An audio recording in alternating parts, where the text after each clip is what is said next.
बोला बोला छठी मैया की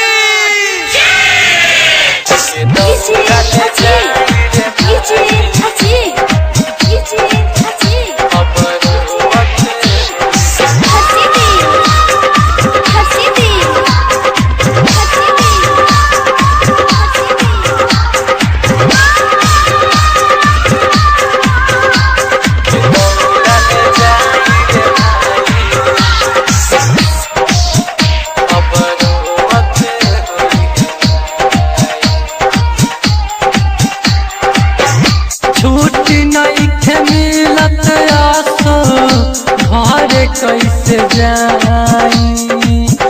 छुट्टी नइखे मिलत आसो घरे कैसे जाई। घरे कैसे जाई के दौड़ा ले जाई रे भाई अब रोवत होई माई। के दौड़ा ले जाई रे भाई अब रोवत होई माई।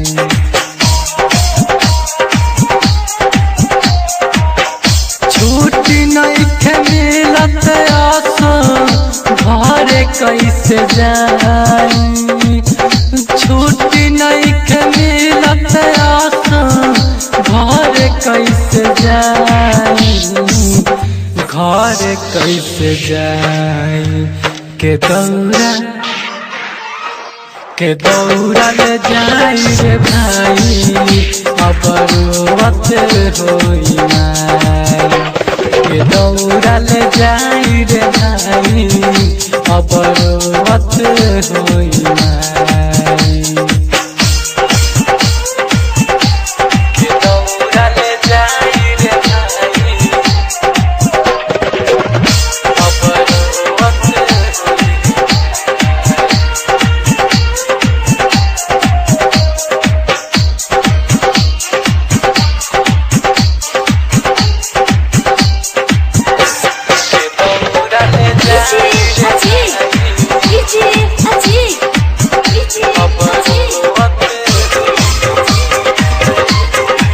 घरवा से बड़ी बड़ी दूर हो पैसा लाबानी मजबूर हो।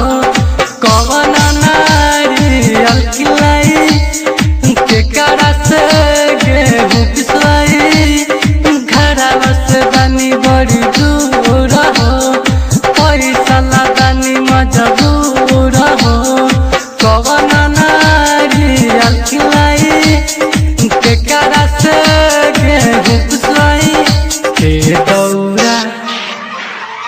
के दौड़ा ले जाई रे भाई रोवत होई मोरा माई। के दौड़ा ले जाई रे भाई रोवत होई मोरा माई। के दौड़ा ले जाई रे भाई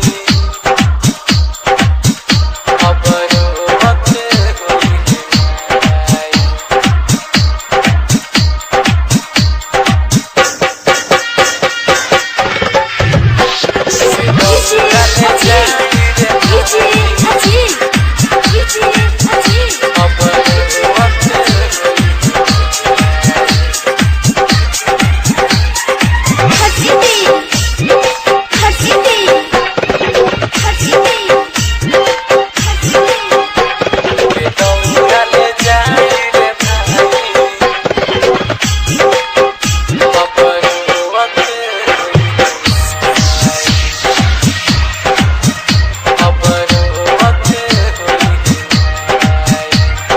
राइटर आज मोरा मीठा हो दुख देख दिहले उलिठा हो। दीपक दीवा कर गावे दिलावा के हाल सुनावे।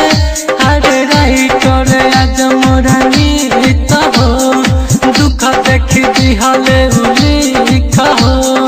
दीपक दीवा कर गावे दिलावा के हाल सुनावे। के दौड़ा ले जा जाई रे भाई अब रोवत होई है माई रे दौड़ल जाई रे भाई अब रोवत होई है माई। डायमंड रिकॉर्डिंग स्टूडियो छौड़ा दाना।